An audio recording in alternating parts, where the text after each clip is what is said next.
सुनिए उस माँ की सिसकी जिसने अपने पति को खो देने के बाद पाई पाई जोड़कर अपने बेटे को इस काबिल बनाया कि वो देश की सरहद पर हमारी रक्षा कर सके। जिस बेटे की सलामती के लिए माँ ने हर मंदिर मस्जिद पर माथा टेका हो, आज उसी बेटे को उन्हीं के सामने थाने के अंदर जानवरों की तरह पीटा जा रहा हो। सोचिए उस माँ पर क्या गुजरी होगी। माँ गिड़गिड़ा रही थी, हाथ जोड़े भीख मांग रही थी, बार बार ये कह रही थी कि साहब वो फौजी है, उसे छोड़ दो। पर पुलिस वाले शराब के नशे में अहंकार के धुत होकर उस माँ की ममता को ताक पर रखकर उसे अनसुना कर अपनी हैवानियत पर बिजी थे। यहां पर सवाल यह है कि क्या एक विधवा मां की पुकार सुनने वाला इस तंत्र में कोई भी नहीं है? क्या प्रशासन में कोई भी इंसान नहीं बचा है जिसके अंदर ममत हो, इंसानियत हो? सवाल जस का तस है। माँ भर्ती कराया 11:30 बजे रात में, अकेली महिला कहाँ तक दौड़े, बिना पिता का बच्चा है मेरा। अच्छा, वो पिताजी नहीं होंगे? पिताजी नहीं है, पिताजी बहुत छोटे में खत्म हो गए थे। अब मैं अकेली बताओ कहाँ तक क्या करूँ, मेरी सहायता करिए आप लोग। कोई सुनवाई नहीं कर रहा है? कोई सुनवाई नहीं हुई है, अभी तक कोई सुनवाई नहीं हुई है। हम हाथ जोड़ जोड़ के कह रहे थे आप भी बेटे हैं, किसी तरह छोड़ दो। कभी सोचा है आपने कि जिस वर्दी की कसम खाकर एक फौजी सरहद पर हमारी हिफाजत करता है, उसी वर्दी को सरेआम बेइज्जत किया जा सकता है? जिस वर्दी के लिए एक जवान अपने प्राण को दे देता है, उसी वर्दी को बाजार में जलील किया जा सकता है क्या? लेकिन कानपुर के घाटमपुरा की जो कहानी सामने आई है, वो सिर्फ एक माँ के आंसू का नहीं बल्कि रक्षक के भक्षक बन जाने की गवाही है। एक फौजी बेटा, एक बेबस माँ और नशे में धुत पुलिस वाले। आज की ये जो रिपोर्ट है वो रोंगटे खड़े कर देगी। क्या सच में उत्तर प्रदेश की कानून व्यवस्था सच में कानून के हिसाब से चलती है, या खाकी वर्दी को किसी का खौफ नहीं? ये दबंग बन चुके हैं, इन्हें किसी का डर नहीं। और लॉ एंड ऑर्डर की दुहाई हमारी सरकार देती रहती है। तो लॉ एंड ऑर्डर किसके लिए और कब बनाया गया है? जब लॉ एंड ऑर्डर को पालन करने वाले लोग यानी कि खाकी वर्दी वाले खुद ही लॉ को ताक पर रखकर इस तरीके की हैवानियत करें, तो सवाल किससे पूछा जाए? मेरा बेटा एक दोस्त की शादी में आया हुआ था, छुट्टी लेके बारात गया हुआ था, वहाँ से बारात से लौट रहा था घर। मैं फ़ोन कर रही थी कि आइए जल्दी, तो आ रहा था। तो रास्ते में खड़ा था, ये दोस्त कह रहे थे बाइक से छोड़ आते हैं, तो बाइक लेने के लिए पीछे गए। जैसे ही 4 पहिया गाड़ी आई थाने से और बेटे से पूछा यहाँ को खड़े हो, तो कह रहा मैं बारात से घर जा रहा हूँ और मैं एक फौजी हूँ। तो कह रहे थे चोर हो तुम, फौजी नहीं हो। और मेरे बेटे को गालियाँ देने लगे। फिर इसके बाद कॉलर पकड़ के घसीटने लगे। तो उसने वीडियो बनाना स्टार्ट किया, फ़ोन लिए था। वीडियो बनाने के दौरान मेरे बेटे को फ़ोन खींच लिया गया और मारा और गाड़ी में घसीट के डाल लिया गया। 2 पुलिस वालों को और बुला लिया फ़ोन करके, 4 पुलिस वाले होकर के गाड़ी में डाल लिया, मारते हुए थाने ले गए। मेरे यहाँ जैसे सूचना आई, मैं भी 10 मिनट में तुरंत पहुँची। तो मेरे सामने भी बहुत पीटते रहे, इतना पीटा। उसका पैटर्न खुलवाने की वजह से कह रहे थे पैटर्न खोल दो, वीडियो डिलीट कर दो। इस वजह से उसको इतना पीटा, कान का पर्दा फट गया। मेरे सामने तक पीटते रहे, मैं देखती रही। हाँ, लॉकअप के अंदर पीटते रहे अंधेले में। मुझे थाने के बाहर खड़ा कर दिया, रात भर वहीं खड़ी रही बिल्कुल ऐसे। और रात भर नहीं छोड़ा, दिन भर नहीं छोड़ा, वही शाम 4 बजे छोड़ा। फिर 151 के तहत वो मुकदमा कर दिया, छोड़ा। फिर इसके बाद वो करवाया, मेडिकल करवाया। तो मेडिकल में सब बताया उसने कि मेरे यहाँ चोटें लगी, इस कान से मुझे सुनाई नहीं दे रहा है। तो सब लिखा गया, मेडिकल से रिफ़र किया गया कि उर्सला ले जाओ। तो पुलिस वाले उर्सला नहीं ले गए और ना मुझको मेडिकल रिपोर्ट दी। तो हम सोचे हमें दे दो, हम ही भर्ती करा लें, तुम ना कराओ। फिर भी थाने में घसीट के बैठाले रहे वहीं। शाम को छोड़े वही 6 बजे। हाँ, तो फिर हम जब छोड़े हैं तब लेके इसको अस्पताल गए, 7 एयरफोर्स हॉस्पिटल में हमने मजबूरन भर्ती कराया।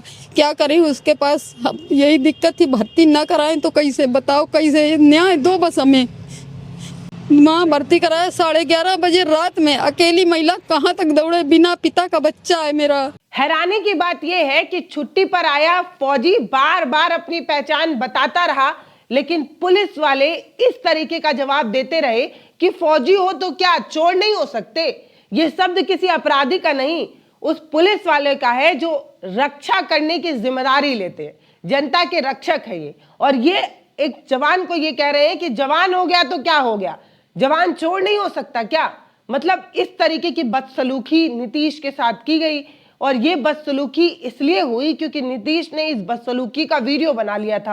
अब वर्दी के अहंकार में धुत उन पुलिस वालों को कुछ भी सूझ नहीं रहा था, तो उन्होंने नीतीश के साथ बर्बरता की। मैंने पूछा था कि किस जुर्म में अंदर किया है, कहते थे अभी कुछ नहीं बताया जाएगा, सुबह बताया जाएगा, सुबह छोड़ा जाएगा, अभी जाइए यहाँ से, भाग जाइए। मेरे पास सब कुछ है, सब मेरे सामने जो जो बोल रहे थे सब मैं बताऊंगी, हर चीज।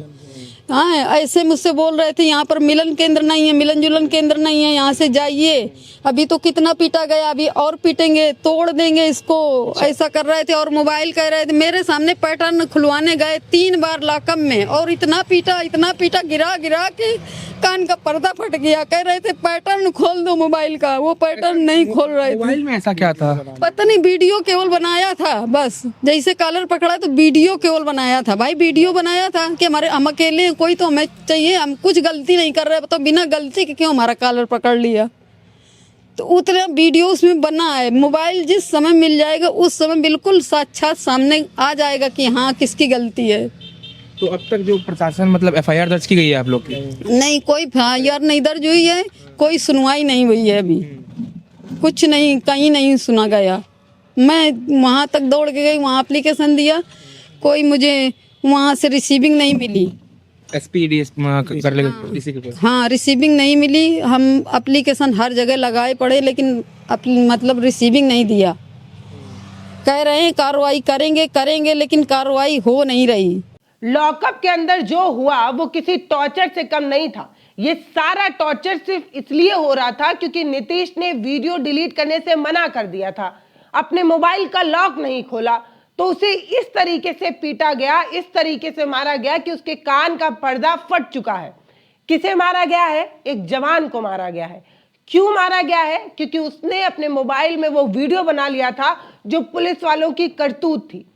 माँ लॉकअप के बाहर रात भर खड़ी रही, चीखती रही, हाथ जोड़ती रही, बार बार ये कहती रही कि मेरा बेटा फौजी है, उसे छोड़ दो, मेरा बेटा फौजी है, उसे छोड़ दो।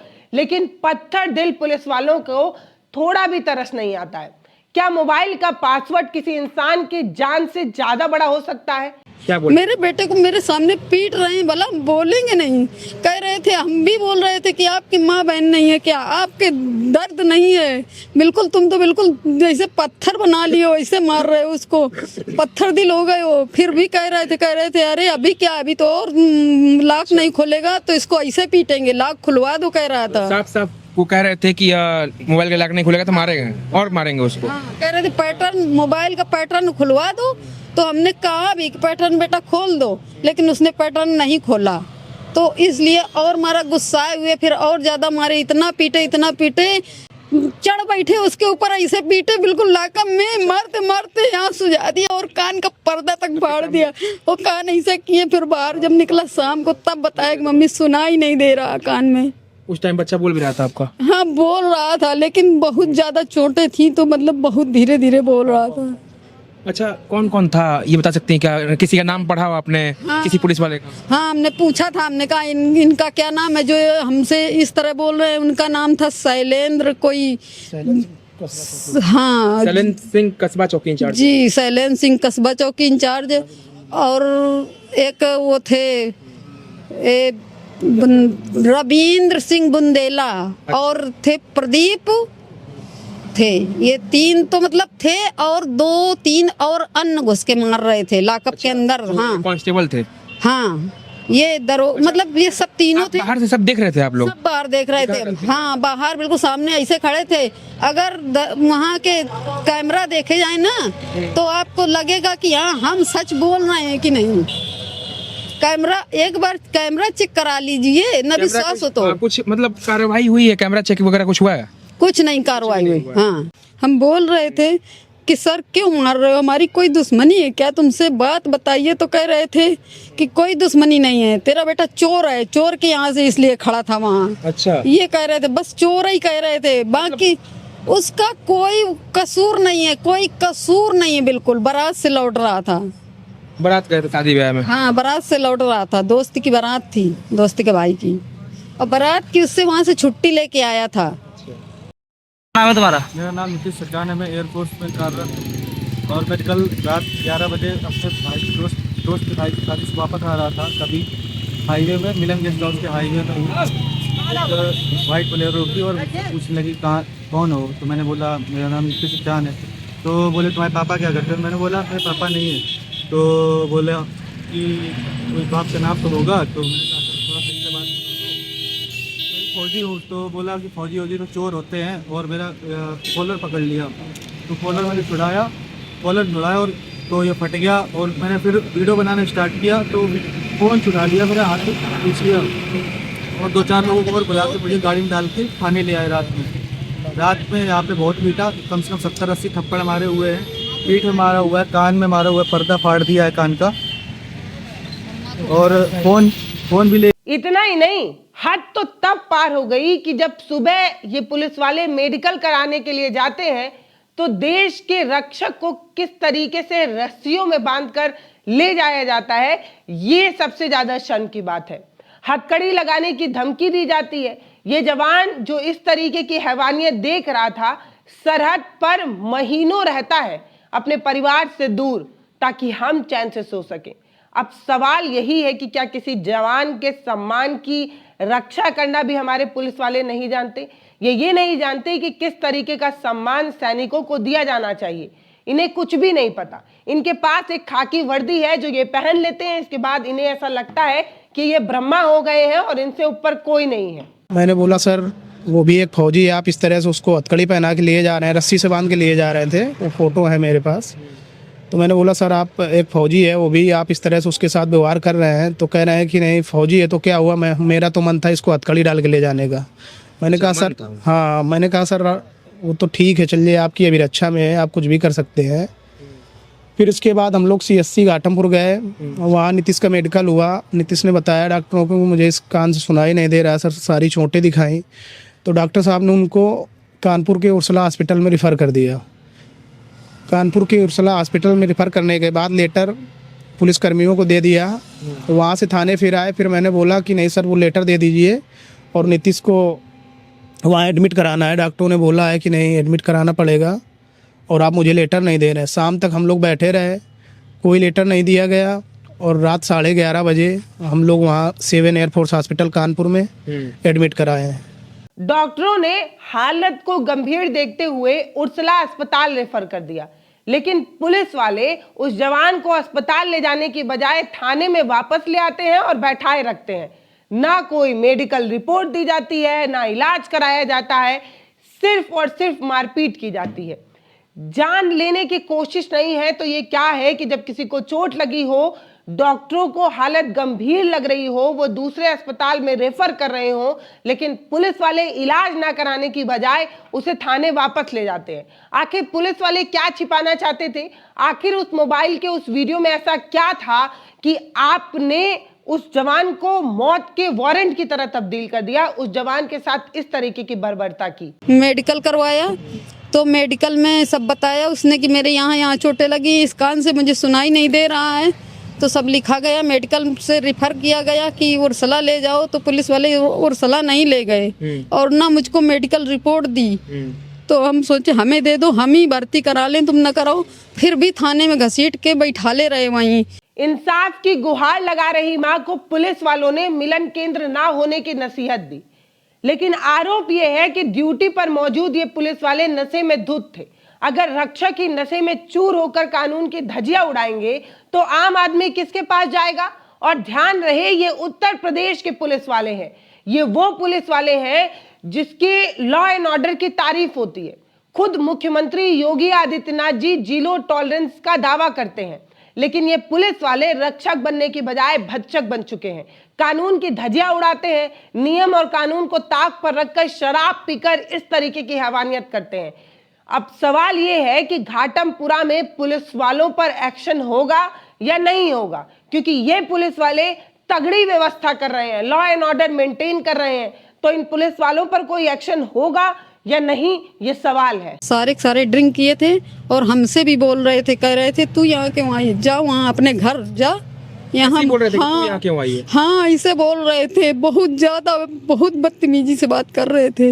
हम हाथ जोड़ जोड़ के कह रहे थे आप भी बेटे हैं, किसी तरह छोड़ दो। हैं? क्या बोल रहा था? मम्मी से बोल रहे थे कि अभी यहाँ पे खड़ी हो, आप मान नहीं रही हो, आप यहाँ से निकल जाओ, नहीं अभी महिला कांस्टेबल बुला के आपको बाहर। खड़े रहे, अंदर जाने ही नहीं दे रहे थे, सारी रात बाहर खड़े रहे। थाने में मेन गेट पे कैमरा लगा हुआ है सर, 12 बजे रात से सुबह 7 बजे तक हम लोग वहीं खड़े रहे। आज नीतीश एयरफोर्स के अस्पताल में जिंदगी और इंसाफ की जंग लड़ रहा है। एक माँ की सिसकियां कानपुर की फिजाओं में, हवाओं में न्याय की मांग कर रही है। लेकिन लड़ाई सिर्फ नीतीश की नहीं है, ये लड़ाई उस हर एक नागरिक की है जो खाकी के रौब से परेशान है, अन्याय के खिलाफ खड़ा होना चाहता है। क्या इन आरोपी पुलिसकर्मी जैसे कि शैलेंद्र सिंह, रविंद्र सिंह और अमित प्रदीप पर कोई कड़ी कार्रवाई होगी या नहीं? ये खबर जिस तरीके से सामने आया है, जिस खबर पर हम बात कर रहे हैं कि एक एयरफोर्स का जवान जो छुट्टी पर अपने घर लौटा था, चैन से सुकून से समय बिताना चाहता था, उस एयरफोर्स के जवान को इतनी बुरी तरीके से पीटा गया कि उसे अपने घर नहीं, अस्पताल के बेड पर आराम करना पड़ रहा है। और ऐसा इसलिए हुआ क्योंकि ये पुलिस वाले अपने आप को दबंग समझते हैं। पीट रहे थे, चिल्लाने की आवाज आए तो हम दौड़ दौड़ के जाएं, पीट रहे थे, कह रहे थे पैटर्न खोल दो, पीट रहे थे तो हम दौड़ के जैसे जाएं तैसे 2 पुलिस वाले खड़े हो जाएं, जाने नहीं दे रहे थे। मतलब गेट के अंदर तक थोड़ा दौड़ के जाएं उतनी में भगा देते थे। कह रहे थे हेड का उसको बुला लेंगे, महिला कांस्टेबल को, तो अभी तुझको बाहर करवा देंगे। सर हम लोग यही चाहते हैं कि हमें न्याय मिले और हमारे फौजी भाई के साथ जो हुआ है उस पर कड़ी से कड़ी कार्रवाई हो, बस यही चाहते हैं। चाची क्या करती हैं? हम कुछ नहीं करते, गृहिणी हैं एक। कितने बेटे हैं, कितने बच्चे हैं आपके? 2 बेटे हैं। 2 बेटे हैं। ये और नीतीश बड़े हैं? नीतीश छोटा है। छोटे हैं। हाँ। बड़े भाई क्या करते हैं? बड़ा बेटा प्राइवेट जॉब करता है। मतलब वो यहाँ पे नहीं है अभी? नहीं। मतलब उनको भी पता चल गया होगा ना? पता चला है, उस दिन था लेकिन वो बारात से पहले आ गया था। अच्छा, उस दिन वो घर पे ही थे? हाँ। अच्छा, तो वो थाने में नहीं गए थे? वो गए थे, वो भी, उसकी भी फोटो है यहाँ। अच्छा। तो क्या कुछ पुलिस ने उनसे क्या? उनसे भी बहुत बदतमीज, उससे तो कह रहे थे कि तुझको भी लाकअप में डाल दूंगा ज्यादा बोलेगा तो। अच्छा। हाँ। तो हमने कहा बेटा तुम चुप रहो भाई, इनकी अभी इतनी चल रही है, जब हमको इतनी इस तरह कर रहे हैं तो तुम चुप रहो बेटा, तुम ही सलामत रहो। है एक माँ क्या चाहेगी बताओ, जब सबको इसे बोल रहे हैं। और पिता नहीं है, पिता होते ना तो बताओ ये हो पाता है? आज सुनी जाती बात, अब एक महिला की बात नहीं सुनी जा रही है। कोई भी जहाँ कहो, मैं देवी देवताओं में चढ़ के बोल सकती हूँ कि मेरी बात बिल्कुल सत्य है कि यहाँ मेरे बेटे को पीटा जा रहा था और मैं कह रही थी कि क्यों पीट रहे हो, तो सुनी नहीं रहे थे, कह रहे थे अभी और पीटेंगे। सुबह तक पीटते ही रहे। सुबह तक मारा गया है? मतलब ऐसे बताइए। 3 बजे तक मारा गया, 3 बजे तक मारा है लॉकअप के अंदर। जी, कहाँ चोट लगा है बेटे को आपके? उसके पूरे मुंह में चोट लगा है, सर में लगी, कान का पर्दा फट गया है। पूरे मुंह में इतना मारा थप्पड़ों से, पूरा मुंह, आँख को चोट लगते बच्ची आँख को यहाँ तक काला है। एक बाएं तरफ जो कान का पर्दा फटा है उसी तरफ की आँख भी हल्की सी इतनी डैमेज है। दरिंदगी करके पुलिस वाले मारते हैं, उसके बाद से ही पुलिस वालों को कुछ कार्रवाई नहीं की गई। अरे हमने क्या उनका बिगाड़, हमसे क्यों इस तरह बोल रहे थे बताओ? अब पुलिस वालों के आप ये मतलब लगा सकते हैं, योगी आदित्यनाथ जी ये तो समझ ही सकते हैं कि हम एक गृहिणी हैं, हमसे इतनी अभद्रता कर रहे थे, हैं इतनी पी रखते हैं, अब ये कुछ नहीं सुनते हैं। आदित्यनाथ जी, योगी जी कुछ नहीं सुन रहे हैं। आखिरकार महिलाएं थोड़ी ना गलत कर रही हैं। एक मैं इतनी बूढ़ी माँ हूँ, ये इनके साथ कुछ कर रही थी क्या? तो मुझसे इस तरह बोल रहे थे। एक महिला के साथ ऐसे रो के हाथ जोड़ के कैमरा देखे जाए, सारी बात पता चलेगी। बिल्कुल सत्य घटना है। बिल्कुल। हैं? सर जी, कितने साल से काम करते हैं अभी फौज में? ये 8 साल हो गए। हाँ। उसके पहले आप ही ने पूरा पढ़ाया लिखाया इन लोग को? हाँ, पिता के न होने पे माँ एक जो कर सकती है किया। अब मतलब जब से बच्चे कमाने लगे तब से थोड़ा जीविका अच्छी हो गई आप लोग की? आजीविका अच्छी हो गई, सब कुछ अच्छा है, लेकिन बच्चे मेरे बहुत अच्छे हैं, बहुत सुशील, बहुत सब हैं, लेकिन पुलिस वाले ने ऐसे पीटा तो हमें दर्द हो रहा है। किसी से भी देवनपुर में पता लगा लीजिए, एक भी शख्स नहीं बोला होगा बच्चों के बारे में गलत, बोला कोई नहीं बोलेगा। बताइए, जिस तरीके से मतलब एक फौजी के ऊपर हमला किया जाता है ना, पुलिस वाले, हमला है पुलिस वालों का, ये हमला कहा जाएगा इसको? नहीं, हमला किया, लेकिन हम लोग पहुंच गए तब तो न पीटना चाहिए, तब तो कम से कम उसको हम कह रहे थे आप पीटो ना, जो किया हो सुबह खोल के हमें भी तो सुनने दो, हमें मिलने दो, क्या क्या बात है हमें पूछने दो। तो कह रहे थे नहीं नहीं अभी जाइए, कल आना, कल मिलेंगे, कल मिलना, 11 बजे के बाद आना। 11 बजे के बाद बोल रहे हैं? हाँ अभी नहीं, और 11 बजे के बाद छोड़ा ही नहीं मिला है, वही छोड़ा था 2-3 बजे। अभी कैसे ले गए थे अभी कैसे हैं आपके बेटे, कैसे हैं, क्या स्थिति है? एडमिट हैं, वहाँ पे एडमिट हैं, थोड़ी बहुत आराम है, वो इलाज चल रहा है। इलाज चल रहा है अभी? हाँ इलाज क्या चल, कुछ चाहती हैं आप, आगे क्या चाहती हैं? हम कार्रवाई चाहते हैं, बस इनके खिलाफ कार्रवाई चाहते हैं, इनके खिलाफ कार्रवाई, उचित कार्रवाई होनी चाहिए, न्याय मिले बस। जो मतलब ये गलत कर रहे हैं वो न्याय मिले। आज मेरे बेटे के साथ किया है, कल और किसी के साथ करेंगे, और ये जो योगी जी हैं ऐसे हाथ में हाथ धरे बैठे रहेंगे तो बताओ क्या होगा, हैं? मतलब क्या चाहते हैं, क्या हम लोग सुरक्षित नहीं रह पाएंगे जब इस तरह होगा, बताओ? एक फौजी, बताइए, एक फौजी के साथ ये हुआ, बिना पिता की माँ हूँ, मेरे साथ क्या कर सकते हैं बताइए? जब वहाँ सबके सामने कम से कम 4-6 लोग थे, दोस्त लोग, उनके सामने मुझको भगा रहे थे पुलिस वाले, इनको तो बिल्कुल कह रहे थे दूर रहो। अच्छा। हाँ हमको भगा रहे थे। एक माँ कहाँ भाग के जाएगी बताओ? सामने पीटा जा रहा है, उसको चैन मिलेगा कि जाके घर बैठ जाए? नहीं।